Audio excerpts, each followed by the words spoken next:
What is going on, guys? We're back with another video. This is like a straight up how-to video for either my customers, future customers, or anyone else's customers tuning on these older vehicles that don't have a wideband. Our vehicle of choice today is going to be this 1999 F-150 Lightning. But what we cover in the install, and the most important part, is going to be hooking up the wideband to SCT Firewire. So you can go ahead and send data logs to me or whoever your tuner is with accurate air-fuel ratio reading on the log.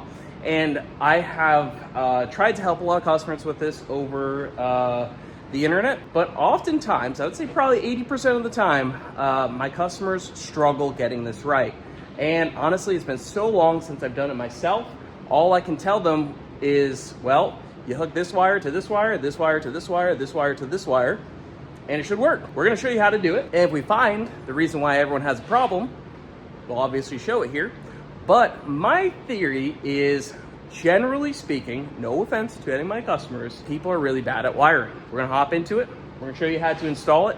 We're gonna show you a little bit of the wideband install in the vehicle, but that's not the important part. We're gonna talk about the data logging part, hooking it to the SCT Firewire, and how to hook it up with the software. So let's hop in. Like I said, we are demonstrating with our 1999 F-150 Lightning Zeus, but you could have an 07 GT500 with a stock ECU. Anything pre-2010 does not have wideband. So like something like this on stock ECU, you're gonna need a wideband to tune it. Now, some NA2 valves, I let it slide. NA3 valves, I let it slide. But as your modification list goes up, get an air-fuel ratio sensor, wideband. It's a good idea. If you have problems with your car, you can spot them early. You can save motors. It's a good idea. Now, 2011 and up, like this GT500 and Coyote cars, they all have built-in widebands with full closed-loop control. These, and those do not have closed loop at wide open throttle. They do have closed loop with the narrow bands, but the narrow bands are dummies. They only read at stoic. So we want to be able to read the full air fuel ratio from 10.0 to 20.0, 10.0 being rich, 20.0 being lean. And we'll talk a little bit more about this air fuel ratio because a lot of people mix those two up. But let's get more into the install and show you what we have to install. Down and dirty, you see on this table, we have this air fuel ratio gauge. This one is an AM. This is what used to be called the X series. You can see this thing's dusty. It's been hanging around for a minute. This instructions will work for all widebands, not just AM. It's going to be specific to AM, but it works for all. If you can figure out what your 0 to 5 volt output and your analog output, those are your two important ones. The rest of it, it's all the same. I also grabbed an Adafuse. I honestly don't know if the Lightning is a mini, but this is what I use on a lot of the new edges. We find a nice key-on source under the steering column on a new edge. Plop this guy in there. Well, take out the factory one. It can be anything. Any key-on source. I usually use a power probe or voltmeter. Make sure that circuit does what I want to do.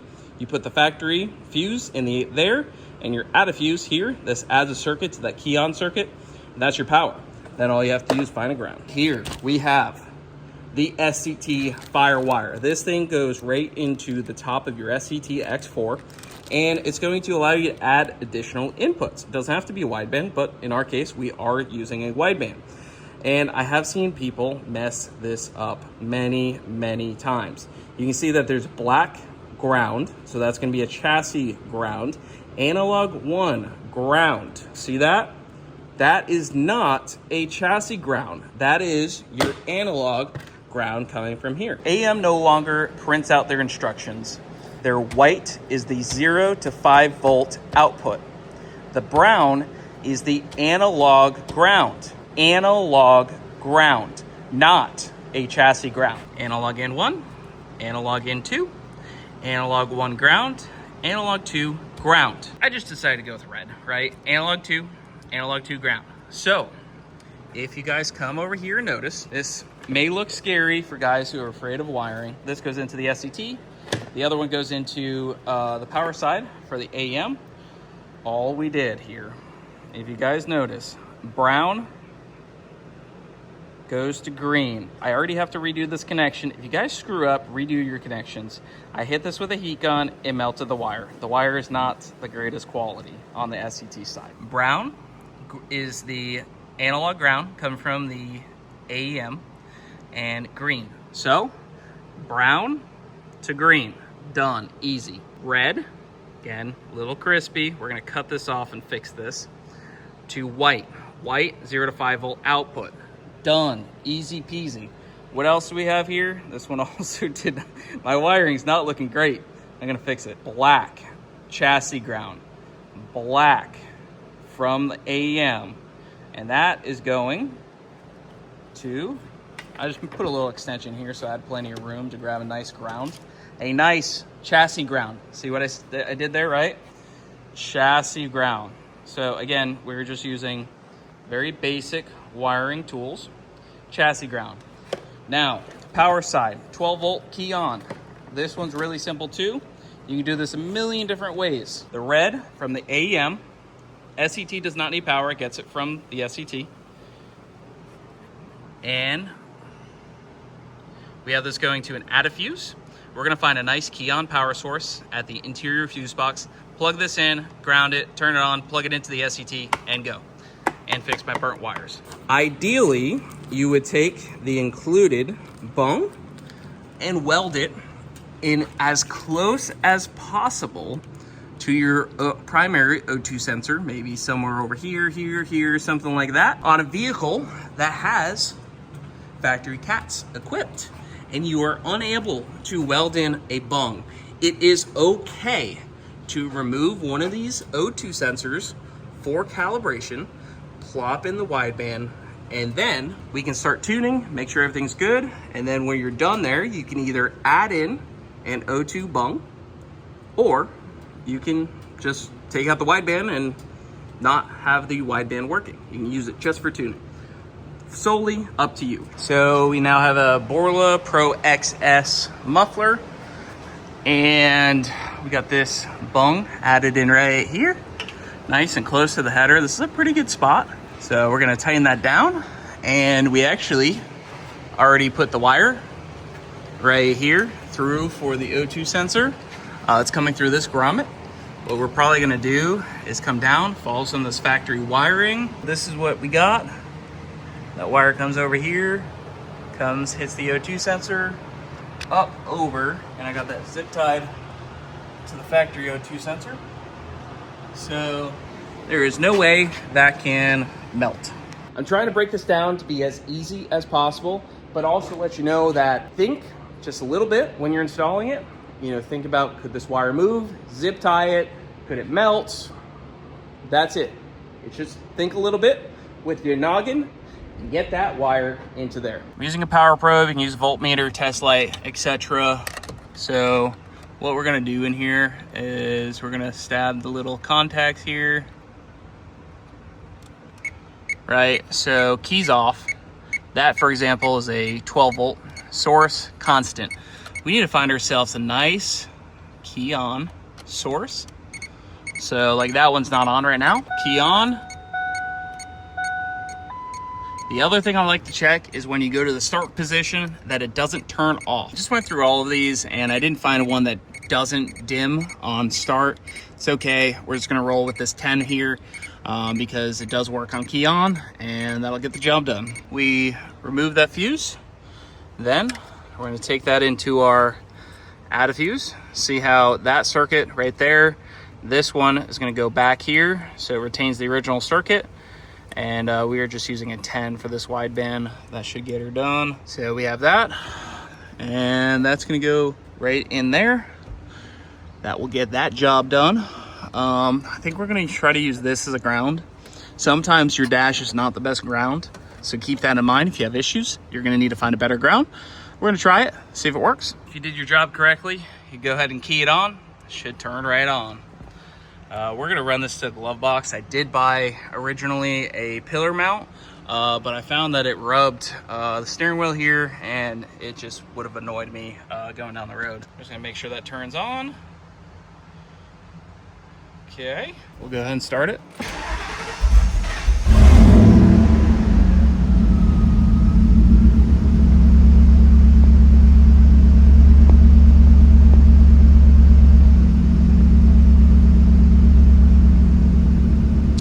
that looks correct.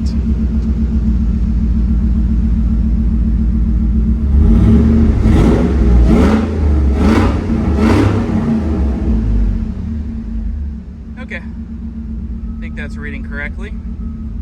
14.7 there at idle, so that looks right.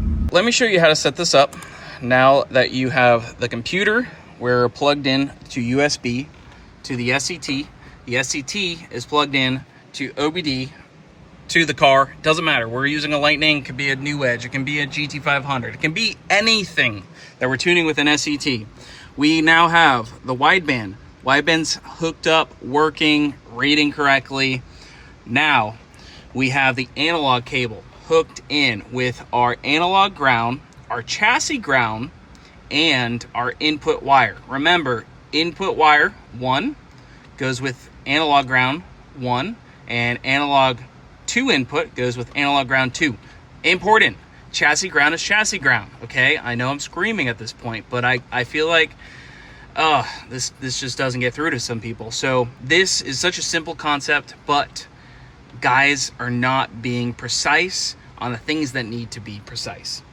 Now, speaking of precise, we're not done tucking up these wires, but I just want to show you this works. So we're plugged in, we're keyed on. We're gonna come over here. If you guys are logging with me, typically you will get a configuration file. But anyway, so you can go to want to data log, go through this menu, this menu, this menu. We are keyed on. Now we're gonna hit check comm. If check communication doesn't work, make sure the SCT device updater is closed. That will throw some things off. In our case, for some reason, it did not work. Sometimes when this thing does not cooperate, I was just connected to it and it works. We just unplug and plug back in. Bingo. Okay, so from here, you're either gonna go vehicle info and select all the different parameters. I'm gonna skip a step, make it a little easier. And we're gonna load my config file, 2-valve, configure. The reason why we're skipping that is it saves us time from populating all the PIDs available for this computer. But you can go through that step, especially if I need you to add something here. Notice, very important, red wire, orange wire. All right, cool. Now, let's go over to tools, equations. Now we're gonna, where you said we were using the red wire. So our AEM formula is not V times 2 plus 10. Is not that. Remember, wideband instructions. This video is not for an AEM wideband. We just happen to be using one, and it works pretty well, and it's easy to use. Somewhere in these instructions should be a voltage formula. Check it out. AFR, we're just going to go with AFR. I like tuning in Lambda and use Lambda. I'm not going to confuse you guys with it. 7.3125. That's our formula. That's it. 7.3125. Now let's make sure. 2.375, 7.3125. 7.3125, 2.375. Is that right? 2.375. That's it. So now, back to home, view, record. We don't have a fuel oil pressure sensor on Lightnings. That's fine. Okay, check it out. Okay, full lean. That's normal. That's correct, because we are at full lean, but this can only read up to 5 volts or 4.5 at 18. That's fine. We start it up. Okay, notice it goes rich. That's because it's heating up again. Let's let that heat up. And check it out. 14.3. 14, 13. Okay, this is extremely important. Hold them side by side and they should be exactly equal. Notice how they're exactly the same. Extremely important. You are now ready to data log with me, with another tuner, whatever. As you saw, we have working wideband now with the Lightning and SCT Live Link. So we can go ahead and log that with me, different tuner, whatever. I had to put this video out, and I know I broke down the basics, and I know that it kind of sounds like I'm screaming at you, but I had a lot of guys who had issues with this, and one thing I've learned across the board when modifying cars is people are bad at wiring. So stop focusing on the wire colors, focus on what the function is, and try to understand it. You understand it, you can fix, you can wire, you can do anything. Now, if you guys need a tune, MustangLifestyle.net. Go get yourself a tune. We do 2 valves, 4 valves, 3 valves. We do all sorts of stuff. Fuel tech, single turbo, BMWs. We do it all. Got this beautiful DSG Cobra behind us. But if you guys need any tuning, of course, always leave a comment down below. Let us know what you think, and we'll see you in the next one.